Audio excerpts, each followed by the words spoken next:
Okay, we begin today. Ah, all right. Good morning, good afternoon, good evening, whichever time you might be seeing this. All right. So, welcome to our first. Is this session now or topic? Whichever one, just please, whichever one I beg. I don't know what to call it. Okay, so today's topic will be unflappables and Alizi time mix. We are going to be looking at these two sets of people, who they are, how they act, why they call them this, and then we are still going to compare and contrast them. Are they the same or they are different? All right, let's get started. Now, unflappables. Which set of people do we call unflappables? Okay, an unflappable person is someone who stays calm, steady and composed, even when things get chaotic, stressful, or unexpected. They don't panic, they don't overreact, they don't lose their cool, even though they are going through a very chaotic, stressful, or they are kind of pressured. They don't they don't overreact, they don't rattle. All right, they are always calm. And the beautiful thing is that it can be learned. Yes, especially as children. So these studies have shown that most people that are unflappables uh, were children who were raised by parents who were drug addicts or alcoholics, or from home that was not too peaceful. All right, so these children took up, should I say, a coping mechanism, which is called, which I call denial mechanism. They, should I say, they live in denial now, just to be able to be sane while going through that kind of family as a child. All right, and then the second set of people that took up this very amazing personality are people whose parents are unflappables themselves. That means they learned from their parents. Their parents were unflappables. They learned how to regulate their emotions from their parents. Okay, Daniel Goleman in his book Emotional Intelligence likened this set of people as repressors, like a definition, repressors, to repress, to be able to bring down their emotions even when the situation is heated up. They can't regulate their emotions, stay calm, and respond to that particular situation and not react. Do you understand? So those are unflappables. Now we are going to the next set of people, the Alizi time mix. All right. Who are these people? Okay, Alizi time mix are people who have a psychological trait called alexithymia. Like I said psychological traits, not a disorder. It is not a disorder. Alexithymics are people who have difficulty describing and interpreting their emotions. Mind you, they feel emotions. Yes, they feel emotions. But the challenge is that they they lack the ability to process emotional signal. They cannot really tell for sure what they are feeling. All right, they tend to be, should I say, emotionally distant, flat. That's why some people call them emotionally blinded people, like they're emotionally blinded. All right, because emotionally they look flat. they cannot relate, they cannot interpret what they are going through or what someone else is going through. How this thing is more complicated is that they cannot interpret their own emotions, they cannot describe their own emotions, and they cannot describe and interpret other people's emotions too. So they might be looking at you and they know that, okay, from your facial expression or your body language, you are feeling something, but they cannot tell if it's anger, if it's sadness, if it's hunger, if it's excitement. They cannot really describe it. Do you understand? So this set of people are alexithymics. Now we know who unflappables are and who alexithymics are as well.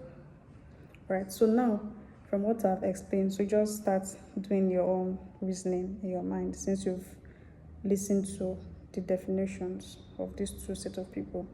And we are going to be comparing and contrasting. Right, so we're going to be comparing who unflappables and alexithymics are, and then their differences too. Okay, there are similarities. The both of them feel emotions, both unflappables and alexithymics. The both of them, they feel emotions. But now the difference is that the unflappables, they don't get rattled easily, they don't get shaky easily. All right, then for the alexithymics, they feel emotions, yes, but they cannot interpret or describe what they are feeling. Okay, and then the both of them too, now comparing them, the both of them they can put out this calm attitude, but the reason behind their calmness is different. All right, the reason behind their calmness is different. For the unflappables, they are calm because they are able to regulate their emotions. That's why they feel calm. They've been able to regulate their emotions in that very chaotic, annoying situation, and they've regulated their emotions and they're able to be calm and respond to the person calmly. Then for the alexithymics, they appear calm, or should I say flat, not necessarily because they've regulated their emotions, but because they cannot describe what you are saying. You can be shouting and angry, but they don't know that you are. So because they don't know, they cannot react to what you are doing. So the both of them look calm, but I prefer to say alexithymics look flat. They are, should I say, emotionally distant. That's what they call that condition. Sorry, not condition, traits. Let me correct myself. I've said it before. That was a mistake. Traits. They have that. All right. So now let's talk about the emotional intelligence behind this. How are we supposed to respond to these people? Reaction and response, reacting and responding. Okay, maybe our next teaching will be on this so that everybody can follow. You understand what I mean by someone is reacting and what I mean by someone is responding. All right, so maybe just, if you don't fully understand this, just save it. When I explain what reacting and responding means, you'll be able to flow more. Let me use that word. All right, so now for the unflappables, how are we supposed to relate to this kind of people? What are we supposed to do when they just look so unconcerned and they are not acting the way they are supposed to be acting? They are not feeling our pain. Their response and their body language is not telling us that they are feeling the pain we are feeling. What should we do? Now, knowledge is power. First thing is to understand this person, this kind of person, know where they are coming from.